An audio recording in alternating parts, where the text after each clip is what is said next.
Hai guys, selamat malam. Bertemu lagi dengan aku David Setiadi Caksono. Aku di sini akan menjelaskan tentang pengertian dari BDMS, DDL, dan DML. Nanti kita akan masuk ke PowerPoint-nya ya guys. Yuk kita lanjut ke PowerPoint-nya. Ya, ini dia PowerPoint saya ya guys. Di sini kita akan lanjut tentang pengertian dari DBMS, DDL, dan DML. Ya, kita akan masuk di pengertian DBMS. DBMS adalah suatu sistem atau software yang dirancang khusus untuk mengelola suatu database dan menjalankan operasi terhadap data yang diminta oleh banyak pengguna. Seperti contohnya MySQL. MySQL ini merupakan perangkat lunak DBMS yang pertama adalah MySQL yang banyak digunakan karena memang MySQL ini tersedia itu secara gratis dan aplikasi ini tuh cocok digunakan dalam bisnis-bisnis yang masih sedang berkembang, yang masih merintis itu bisa menggunakan MySQL karena gratis ya guys. Meskipun tidak berbayar, namun tingkat keamanan dari MySQL ini sangat-sangat baik. Lumayan, dengan kecepatan akses data yang kurang kompatibel dengan bahasa akses data yang selalu table. Akan tetapi perangkat ini tuh kurang kompatibel dengan bahasa pemrograman Foxbo, Visual Basic, dan Delphi, sehingga kurang mampu menangani data yang jumlahnya terlalu besar. Itu merupakan kekurangan dari MySQL. Selanjutnya itu ada Oracle Database. Oracle ini perangkat lunak yang bagus dan berbayar. Bisa digunakan dan sering digunakan di perusahaan-perusahaan besar. Pemroses transaksi dan performanya itu sangat tinggi, melebihi dari MySQL ya. Jadi perusahaan-perusahaan yang besar itu biasanya menggunakan Oracle Database. Selanjutnya itu Microsoft SQL Server. Selain Oracle, perangkat lunak DBMS ini juga cocok diaplikasikan pada sistem jaringan komputer perusahaan-perusahaan besar karena memiliki kemampuan mengelola data yang sangat besar. Microsoft SQL Server memiliki sistem pengamanan data yang baik dan memiliki fitur backup, recover, dan rollback data. Namun sayangnya, perangkat ini hanya bisa berjalan pada OS Windows saja. Itu yang sangat disayangkan dari Microsoft SQL Server ya guys. Selanjutnya itu pengertian dari XAMPP. Pengertian XAMPP ini adalah sebuah paket perangkat lunak software komputer yang sistem penamaannya diambil dari akronim kata Apache, MySQL yang dulu atau MariaDB sekarang, PHP, dan Pro. Sementara imbuhan huruf X yang terdapat pada awal kata berasal dari istilah cross-platform sebagai simbol bahwa aplikasi ini bisa dijalankan di 4 sistem operasi berbeda seperti OS Linux, Windows, dan macOS, dan juga Solaris. Selanjutnya cara install XAMPP di laptop dan PC. Yang pertama itu Anda harus menyiapkan file XAMPP terlebih dahulu dengan cara mengunduh lewat link berikut ini. Ya, saya tuliskan nanti di deskripsi ya guys, tenang saja, nanti tinggal klik dan kalian akan masuk ke XAMPP. Tenang guys, MySQL ini bersifat gratis kok. Jadi Anda tidak perlu mengeluarkan biaya lisensi sepeser pun untuk menggunakan XAMPP ini. Selanjutnya, setelah file berhasil di-download dengan sempurna, langkah selanjutnya adalah menyiapkan space atau ruang hard disk di laptop atau komputer dengan minimal masih menyiapkan ROM sebesar 1 GB guna menampung gambar, teks, video, dan dokumen dari website. Yang ketiga, jalankan file XAMPP Windows 4x6 ini install atau versi lainnya yang lebih mutakhir yang lebih tingkatannya lebih tinggi lagi. Selanjutnya adalah akan ada jendela baru yang terbuka sebagai indikasi dimulainya proses instalasi. Pada proses ini Anda akan diminta untuk memilih bahasa Indonesia atau Inggris. Pilih saja bahasa Indonesia, kemudian klik next. Setelah next, kalian akan masuk ini. Setelah itu Anda akan diminta untuk memilih komponen yang akan digunakan. Standar untuk server web berbasis CMS WordPress menggunakan MySQL, FileZilla, FTP server, dan Apache. Sedangkan dari bahasa pemrograman bisa menceklis pilihan PHPMyAdmin, PHP, dan Perl. Kemudian klik next. Setelah itu akan tampil installer folder. Yang ini adalah tempat yang akan diinstal. Menggunakan saja pengaturan default, lalu ketik next dan install. Tunggu beberapa saat hingga proses ini selesai. Setelah proses ini selesai, Anda sudah bisa menjalankan program XM ini untuk membuat website secara offline menggunakan localhost.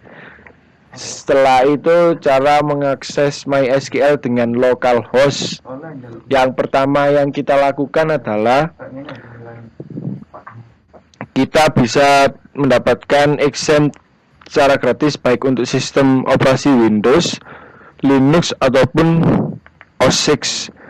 Anda dapat menggunakan download di HTTP, ya ini akan saya cantumkan di bawah nanti di deskripsi.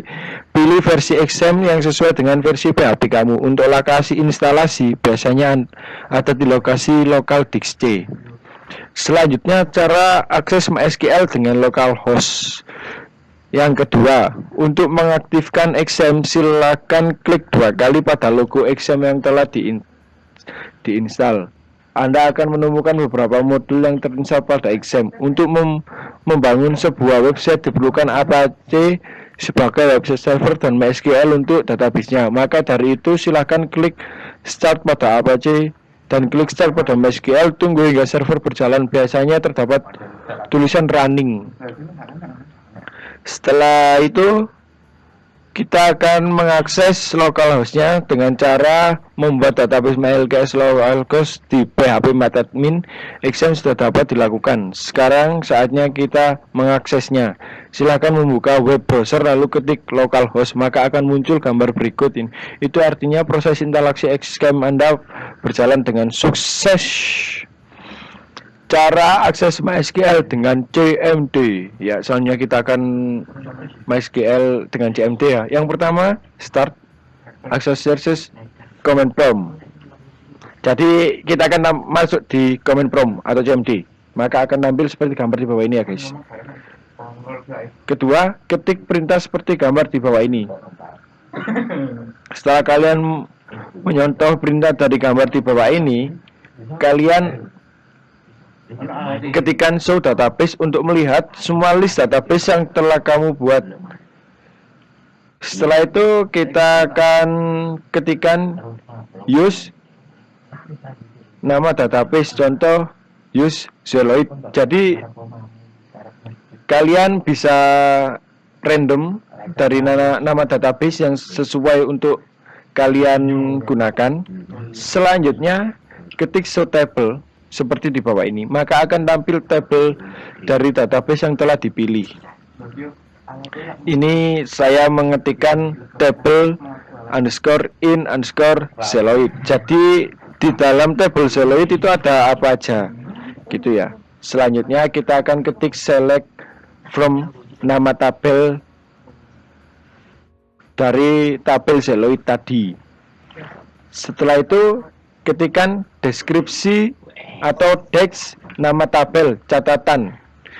Catatannya, setiap perintah MySQL harus ditutup dengan tanda titik koma agar bisa berjalan dengan sempurna. Macam-macam dari sintaks SQL. Sintaks SQL itu ada 4, guys. Membuat database baru, create database, dan nama database kalian, titik koma. Membuat database, use nama database kalian, titik koma. Menampilkan database, show database, itu akan menampilkan beberapa database yang setelah kalian buat itu tadi, semua dari database yang kalian buat tadi. Selanjutnya menghapus database, bisa kita gunakan sintaksnya drop database, nama database yang akan kalian hapus. Aturan penulisan dari DDL. 1. DDL atau Data Definition Language dapat digunakan untuk mengoperasikan suatu skema struktur pada sebuah database. Perintah utama yang dapat digunakan pada DDL adalah seperti create, rename, alert, dan drop.